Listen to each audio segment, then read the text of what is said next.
dhageenyaan baddaalaan gannoo dhoohee goota jalaa gufateef garaa hargufatee hirqifatee booye. Jarri jajjaboon dhugtee jarri jaanooy beeku dhuhumaa waliin goonu jaamaa balbala eegu. Jechuufillee hin jedhu jajjabaa lafa buute jabaa san caalu dhabnaan hurriin hambatti buute. Garuu garaan raafamee hurrii nutti buutullee goota haqaaf dhaabate murtiin rabbii fuutullee eega rabbiin murteessee miilli gootaa gufate eega rabbiin jaalatee dotii nurraa fudhate rabbiin kadhadhaaf malee ani rabbiin hin mormu murtii rabbiin busheessu hafi jedhee fi nafu wanni rabbiin murteessu. Kanaaf marareen keenna kanaaf himimmaan keenna dotii tura harkisee rabbi harkaa hin fuune garuu seenaa hambisee qabsoo sabaa gabbisee deeme malee hin duune faajjiin isaa hin buune maddi isaa hin guune.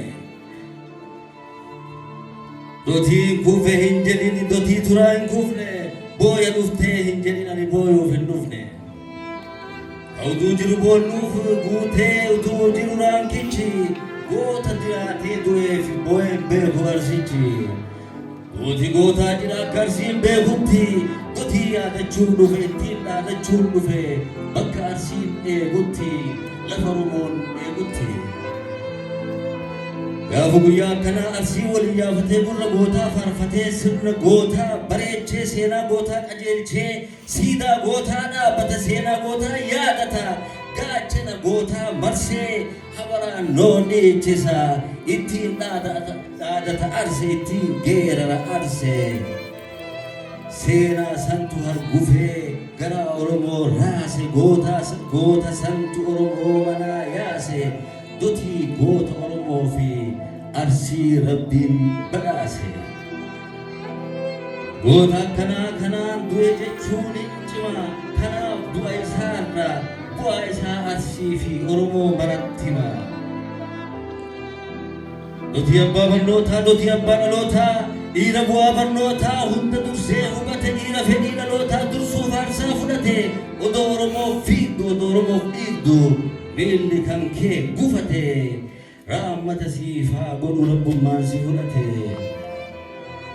Situ miilaani malee dhumaan sabaa barsiise situu sabaaf muratee qurree cufan barsiise situ mudhii hidhatee diina gatii dhabsiise situ ufiif gufatee situ ufiif gubatee ifa abdii qabsiise. Dotii maandisa biyyaa dotii gaaddisa kiyya odaa Oromoo guddaa abbaa Oromoo hundaa. Andi kan kee mana sabaa galma wal ga'iiti yaadni kee yaada sabaa dirree wal ta'iiti situ bishaan ta'ee balaa qabbaneessa situ araarfatee Oromoo nageessa dhiira gama hundaan aarsaaf gatii guddaa saba kanaaf baasaa dhufte saba kufaa kaaftee teetii nurraa kufte saba du'aa baaftee teetii du'aan lufte.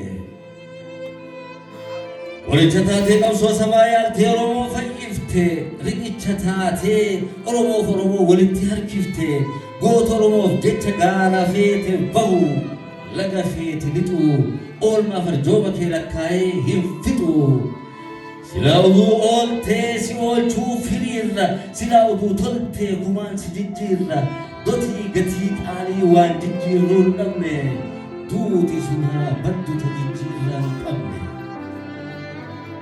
Maal goonaree silaa wanna goonu dhabne silaa si oolfanna si oolchuu dadhabne cabasiif cabne ilmaan keetti obsina manallee sabbarree of keessa dhoksina siyaan nus manaan nusi nuura kee fuula kee of biraa dhabneeti nu ilmaan Oromoo hundi ilmaan keeti ilmaan atoomiste lubbuurra si feena ba'aa kee baadhanna daandii keerra ceena.